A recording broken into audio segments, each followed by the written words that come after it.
এইবারের ইংল্যান্ড সফরের প্রথম টেস্ট লিডসে সাই সুদর্শনের ডেবিউ করিয়ে দিয়েছিল ভারতের টিম ম্যানেজমেন্ট। নাম্বার 3-তে ব্যাটিং করার সুযোগ পেয়ে তিনি প্রথম ইনিংসে কোনো রানের খাতাই খুলতে পারেননি, আর দ্বিতীয় ইনিংসে 30 রান করে একটা বেশ প্রমিসিং নক খেলার ইঙ্গিত দিল।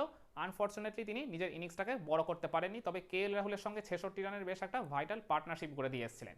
মানে প্রথম টেস্টের 2 ইনিংসের কোনো ইনিংসেই তিনি বড় রান যেহেতু করতে পারেননি, আর এছাড়া তার বডি ল্যাঙ্গুয়েজ খুবই আর কি নার্ভাস ছিল। মানে শুরুর থেকেই তিনি যে যথেষ্ট চাপে ছিলেন তার ওভারঅল শরীরী ভাষা দেখেই আর কি বোঝা যাচ্ছিল প্রথম টেস্টের 2 ইনিংসেই তার ব্যাটিং করার সময়। তো সেই কারণে মানে ডেবিউট্যান্ট হিসেবে যেহেতু তার ওই জায়গায় আবির্ভাব ঘটেছিল, তো এই জায়গায় তার মানে পরের টেস্টে একাদশ থেকে তার ঘাড়ি আর কি কোপটা পড়েছিল। আর নাম্বার 3-তে ওই জায়গায় ভারতের টিম ম্যানেজমেন্ট প্রমোট করেছিল করুণ নায়ারকে। কিন্তু করুণ নায়ার তার পরের 2 টেস্টে নাম্বার 3-তে ব্যাটিং করার সুযোগ পেয়েও তিনি up to the mark performance করতে পারেননি, বড় কোনো ইনিংস খেলতেও পারেননি, আর এছাড়া কোনো ভাইটাল পার্টনারশিপও সেভাবে গড়ে দিয়ে যেতে পারেননি বলে তার ওই ল্যাক অফ পারফরমেন্সের কারণেই মানে 4th টেস্ট ম্যানচেস্টারে করুণ নায়ারকে ড্রপ করার সিদ্ধান্ত নিয়েছিল ভারতের টিম ম্যানেজমেন্ট। আর তার জায়গায় ওই নাম্বার 3-তে আবারও আবির্ভাব ঘটলো বা প্রত্যাবর্তন ঘটলো এই সাই সুদর্শনের। তো সেকেন্ড টেস্টে তিনি খেলতে নেমেই যে পারফরমেন্সটা করলেন, হ্যাঁ হয়তো খুব বেশি বড় নক খেলতে পারেননি, 61 রানই করেছেন, কিন্তু ওই 61 রানের ইনিংসটার মধ্য দিয়ে তিনি ভারতকে যেভাবে উদ্ধার করেছেন, বা ভারতের কিন্তু একটা টাইমে আমি বলবো বেশ তারা চাপে পড়ে গেছিল, যদি ওই পার্টিকুলার মোমেন্টে আর একটা বা দুইটা উইকেট খুঁয়ে ফেলতো তাহলে ওভারঅল পুরো প্রেশারটা প্রথম দিনই টিম ইন্ডিয়ার উপর এসে পড়তো। সেটাই হতে দেননি সাই সুদর্শন, তার ওই ধৈর্যশীল একেবারে লড়াকু দাঁতে দাঁত চাপা ওই 61 রানের ইনিংসটার মধ্য দিয়ে। সাই সুদর্শনকে দেখছিলাম ইংল্যান্ডের পেস বোলাররা শুরুর থেকেই ওই ডাউন দ্য লেগের ডেলিভারিতে টার্গেট করছিল। তার মূল কারণটাই হচ্ছে ওই লিডস টেস্টের 2 ইনিংসে সাই সুদর্শন ওই ডাউন দ্য লেগের ডেলিভারিতেই নিজের উইকেটগুলো বিলিয়ে দিয়ে এসেছিলেন।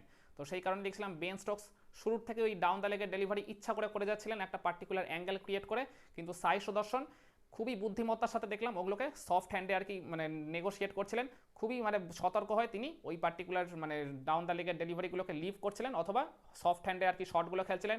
বাউন্ডারিও তিনি নেগোশিয়েট করেছিলেন ওই ডাউন দ্য লেগের ডেলিভারিতে, পার্টিকুলারলি বেন স্টোকসকে। এরপর জফরা আর্চারকেও দেখেছিলাম তার এগেনস্ট ওই একই রকম থিওরি অ্যাপ্লাই করতে, কিন্তু তারা যখন দেখলো সাই সুদর্শনের এগেনস্টে এই থিওরি কাজ করছে না, তখন তারা আবার শর্ট পিচ ডেলিভারিতে চলে গেছিল। কিন্তু শর্ট পিচ ডেলিভারিগুলো দেখলাম সাই সুদর্শন খুবই বুদ্ধিমত্তার সাথে সামলালেন। মানে ডিফেন্ড যেমন করেছেন, লিভও করেছেন, তেমনি অ্যাট দ্য সেম টাইম তিনি ওগুলোকে কিন্তু পুল শটে বাউন্ডারিও নেগোশিয়েট করেছেন। পুল শট আবার মেরেছেন ডিপ স্কোয়ার লেগ দিয়ে, মিড উইকেট দিয়ে, আবার ওই লং অন অঞ্চল দিয়ে। তাহলেই ভাবুন যে সাই সুদর্শনের আসলেই ঠিক কতটা স্কিল। মানে শর্ট পিচ ডেলিভারিগুলোকে তিনি মানে পুল শট করেছেন, তাও কিনা 3টে ডিফারেন্ট রিজিয়ান দিয়ে।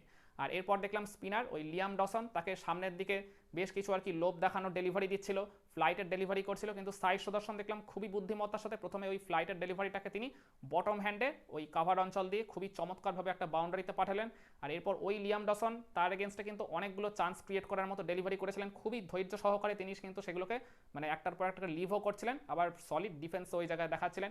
মানে তার মানে অ্যাটাকিং মানে নেচার থেকে শুরু করে তার যে ডিফেন্সিভ স্কিল যে যথেষ্ট আর কি সলিড, সেটা কিন্তু তার ওভারঅল আপনি এই ব্যাটিং পারফরমেন্সটা দেখলেই বুঝে যাবেন। তারপর দেখলাম ব্রাইডন কার্ডস থেকে জফরা আর্চার তার এগেনস্টে কন্টিনিউয়াসলি ওই বিব্রতকর ডেলিভারি কিছু করে যাচ্ছিল, যে পার্টিকুলার মানে জোনগুলোতে সাই সুদর্শনের একটু হলেও উইকনেস রয়েছে, ওই শর্ট পিচ ডেলিভারি বলুন কিংবা ব্যাক অফ দ্য লেংথের ডেলিভারি। তো সেগুলোকেও দেখলাম সাই সুদর্শন একেবারে প্রপার টেস্ট ম্যাচ ওয়েতে ব্যাটিং করে তিনি একটার পর একটা বল যেমন লিভও করছিলেন, আর যে পার্টিকুলার ডেলিভারিগুলো একটু ডেঞ্জার এন্ডে চলে আসছিল তিনি খুবই বুদ্ধিমত্তার সাথে বা একেবারে প্রপার টেস্ট ম্যাচ ব্যাটারের মতো করে তিনি ওইগুলোকে কিন্তু ডিফেন্ডও করছিলেন সাকসেসফুলি। তো যার কারণে সাই সুদর্শন মানে একেবারে 50-এর গন্ডির কাছাকাছি চলে গেছিলেন। আর এরপর দেখলাম জো রুটকে ওই দিনের খেলার প্রায় একদম শেষের দিকে একটা চমৎকার কাভার ড্রাইভে বাউন্ডারি মেরে নিজের 50টা কমপ্লিট করে নিয়েছিলেন। আর তারপর তার ইনিংসের শেষের দিকে ওই বেন স্টোকসের একটা ব্যাক অফ দ্য লেংথের ডেলিভারিতে তিনি যেভাবে আর কি ব্যাকফুট পাঞ্চ করলেন ওই কাভার রিজিয়ানের পাস দিয়ে, তাতে করে যে তিনি কত বড় মাপের, কত বড় স্কিলফুল, কত বড় টেকনিক্যালি একজন ব্যাটসম্যান সেটা কিন্তু আবারও প্রুফ করে দিলেন। মানে অসাধারণ ছিল তার শটগুলো দেখার মতো। হ্যাঁ তিনি হয়তো খুব বেশি বাউন্ডারি মারেননি, মাত্র 7টাই বাউন্ডারি মেরেছেন, তিনি 61 রানের ইনিংসটাকে সাজিয়েছেন মানে অসংখ্য সিঙ্গেলস ডাবলস নিয়ে স্ট্রাইক রোটেশন করে। তবে একটু তিনি বেশি সময় নিয়েছেন, 151টা বল ওই জায়গায় তিনি খেলেছেন, ওই জায়গায় 40+ তার স্ট্রাইক রেট ছিল। কিন্তু ওই যে আমি শুরুতেই বলছিলাম মানে এই ভারতের বর্তমান ব্যাটিং লাইন আপের যে ব্যাটাররা পার্টিকুলারলি তারা রান তোলার দিকেই আর কি মনোযোগ দেন, মানে ডিফেন্ড করার তাদের খুব একটা আর কি ইচ্ছা বা মনোযোগ নেই। সেখানে সাই সুদর্শন সময়ের বিপরীতে গিয়ে তিনি যেভাবে আর কি নিজের ইনিংসটাকে গড়লেন, আর at the same time bat হাতে যেভাবে দলকে ভরসা দিলেন, মানে বলটাকে পুরনো করে দেওয়ার যে কাজটা তিনি প্রপারলি ওই জায়গায় করতে পেরেছেন, সেটা কিন্তু তার এই ইনিংসটার পরিসংখ্যানই বলে দিচ্ছে।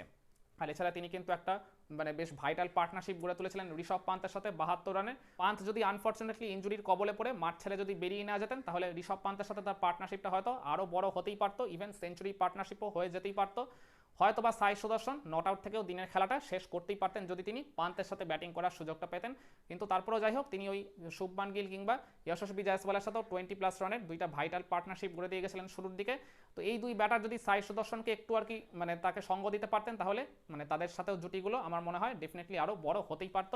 জাডেজার সাথেও শেষ দিকে তিনি 23 রানের একটা বেশ ভাইটাল পার্টনারশিপ গড়ে দিয়ে গেছিলেন। তবে সাই সুদর্শন একটা আর কি চান্স দিয়ে দিয়েছিলেন তার এই ইনিংসে, যখন তিনি 20 রানে ব্যাটিং করছিলেন বেন স্টোকসের ওই একটা ডাউন দ্য লেগের ডেলিভারিতেই, মানে যে পার্টিকুলার মানে জোনের বলগুলোতে ইংল্যান্ডের পেস বোলাররা তাকে শুরু থেকে টার্গেট করছিল, আনফর্চুনেটলি তিনি কিন্তু একটা খোঁচা দিয়ে দিয়েছিলেন ওই মানে লেগ স্লিপের দিকে, কিন্তু ওই উইকেট কিপার জেমি স্মিথ একটু আর কি দ্রুতই মানে আগে ভাগে তিনি ডাইভটা দিয়ে দিয়েছিলেন, যে কারণে তিনি ক্যাচটা আর কি হাতের মুঠোর মধ্যে পেয়েও তালুবন্দি করতে পারেননি। ওই একটা লাইফ তিনি পেয়ে গেছিলেন। এছাড়া কিন্তু তার এই 61 রানের ফ্যান্টাস্টিক ইনিংসটা, যে ভরসাযোগ্য ইনিংসটা একেবারে অলমোস্ট ফ্ললেস ছিল সেরকমটা কিন্তু বলাই যায়। তারপরে যাই হোক আগের দুই টেস্টে ড্রপ হওয়ার পর মানে মানসিকভাবে কিছুটা পিছিয়ে থাকার পরও সাই সুদর্শন এই 4th টেস্টে মানে তার ব্যক্তিগত খেলা 2nd টেস্টে তিনি 61 রানের যে ভাইটাল ইনিংসটা ডেলিভার করলেন, যে করুণ নায়ার নাম্বার 3-তে খেলতে নামে তিনি মোটা দাগে ব্যর্থ হয়েছিলেন, তার ওই ব্যর্থতার রেস তো কিছুটা হলেও ঘুচিয়ে দিয়েছেন এই সাই সুদর্শন। তাতে করে তিনি যে একজন লম্বা রেসের ঘোড়া হতে চলেছেন ভারতের এই টেস্ট সাইডে সেরকমটা কিন্তু বলাই বাহুল্য। তো দেখা যাক এখন সাই সুদর্শন ভারত যখন 2nd ইনিংসে ব্যাটিং করতে নামবে সেখানে তার এই সেঞ্চুরি না পাওয়ার আক্ষেপটা তিনি পুষিয়ে দিতে পারেন কিনা। তো কি মনে হয় পারবে কি সাই সুদর্শন এই ম্যানচেস্টার টেস্টের 2nd ইনিংসে কিংবা এর পরবর্তীতে ওভাল টেস্টের যে কোনো একটা ইনিংসে সেঞ্চুরি করে তার ওই আক্ষেপটা পুষিয়ে দিতে? কমেন্ট করে আপনার মতামতটা জানাতে পারেন।